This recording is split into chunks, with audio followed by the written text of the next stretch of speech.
যখন আমরা আমাদের ব্রাউজার ইনস্টল করব তখন আমরা এইভাবে যে কোনো ভিডিওর কিন্তু সব কিছু দেখতে পাবো। দেখেন এখানে এই চ্যানেলের যে ট্যাগসগুলো এগুলো এখানে দেওয়া আছে, কোন কোন ট্যাগ এই চ্যানেল ব্যবহার করেছে। এরপরে দেখেন এই যে ভিডিওটি আমরা ওপেন করেছি সেই ভিডিওতে কোন কোন ট্যাগ ব্যবহার করা হয়েছে সেটি কিন্তু এখানে দেয়া আছে। তো এইভাবেই কিন্তু আপনি চাইলে আপনার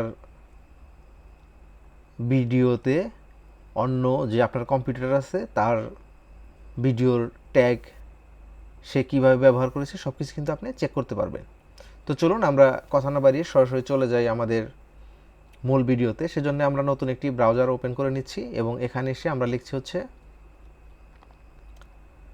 chrome.google.webstore। এখানে এইটি লেখার পরে আমরা ইন্টার প্রেস করব। ইন্টার প্রেস করার পরে এরকম একটি ইন্টারফেস চলে আসবে। এখানে আসার পরে আমরা দেখতে পাবো প্রথমে যে ওয়েবসাইটটি চলে এসেছে এটার উপরে আমরা আবারও ক্লিক করব। এটাতে ক্লিক করার পরে আবার নতুন একটি ইন্টারফেস চলে আসবে। এখানে আসার পরে দেখতে পাচ্ছেন যে Chrome web store, discover, extension, themes. এরপরে ডান সাইডে আছে সার্চ অপশন। এখানে আমরা লিখব হচ্ছে vidIQ। লেখার পরে আমরা এন্টার প্রেস করব বা সার্চে প্রেস করব। প্রেস করার পরে দেখেন আমাদের vidIQটি চলে এসেছে। এটার উপরে আমরা ক্লিক করব। এটার উপরে ক্লিক করলেই এখানে ডান পাশে দেখেন চলে আসছে অ্যাড টু ক্রোম, অর্থাৎ এখন আমরা এই ক্রোম ব্রাউজারটিতে আমাদের এই vidIQ অ্যাড করতে পারবো। তো চলুন অ্যাড টু ক্রোম এটার উপরে ক্লিক করি।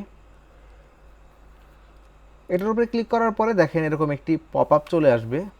এরপরে ডান পাশে দেখেন লেখা আছে অ্যাড এক্সটেনশন, এটার উপরে আমরা ক্লিক করব। এটার উপরে ক্লিক করলেই দেখেন এই যে ডান পাশে এই যে আমার কার্সার দিকে খেয়াল করেন ডাউনলোড হচ্ছে, ডাউনলোড ডান। এরপরে আমাদেরকে নতুন একটি ইন্টারফেসে নিয়ে যাবে।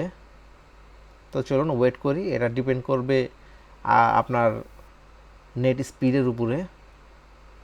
তো দেখি আমার নেট স্পিডটা কেমন দেখায়। এখানে কিন্তু একটি ভিডিও শো করবে, তাদের যে নিজের চ্যানেলের ভিডিও আছে সেটি শো করবে। দেখেন অলরেডি শো করেছে।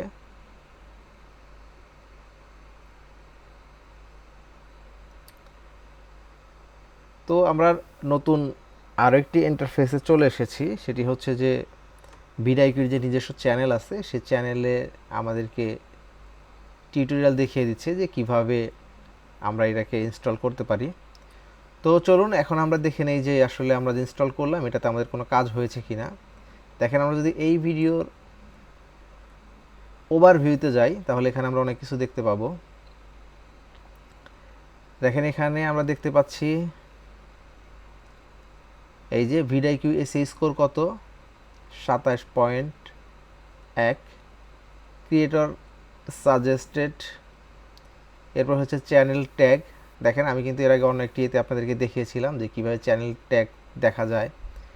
এরপরে হচ্ছে এই যে vidIQ ট্যাগ, অর্থাৎ ভিডিওর যে ট্যাগগুলো এটা এখানে দেওয়া আছে। তো এভাবেই কিন্তু আপনি vidIQ ক্রোম এক্সটেনশনটি ইনস্টল করে আপনার যে কম্পিটিটর আছে তাদের ভিডিও অ্যানালাইসিস করে, ভিডিও ট্যাগগুলো অ্যানালাইসিস করে নিজের ভিডিওতে ব্যবহার করতে পারবেন। আশা করছি ভিডিওটি আপনাদের উপকার আসবে। আর ভিডিওটি যদি উপকার আসে তাহলে অবশ্যই লাইক করবেন, কোনো মতামত থাকলে কমেন্টে জানাবেন, এবং আপনি যদি আমার চ্যানেল নতুন হয়ে থাকেন তাহলে অবশ্যই চ্যানেলটি সাবস্ক্রাইব করে পাশে থাকা বেল আইকনটি বাজিয়ে দেবেন যেন পরবর্তীতে এরকম ইম্পর্টেন্ট ভিডিও আপলোড করার সাথে সাথে আপনি নোটিফিকেশান পেয়ে যান। আর অলরেডি যদি সাবস্ক্রাইব করে থাকেন তাহলে অসংখ্য ধন্যবাদ। আর শেয়ার করতে ভুলবেন না, কারণ আপনার মতোই অন্য ভাইরাও যেন এই ভিডিওটি দেখে নিজের কাজে লাগাতে পারে, উপকৃত হতে পারে। আল্লাহ হাফেজ।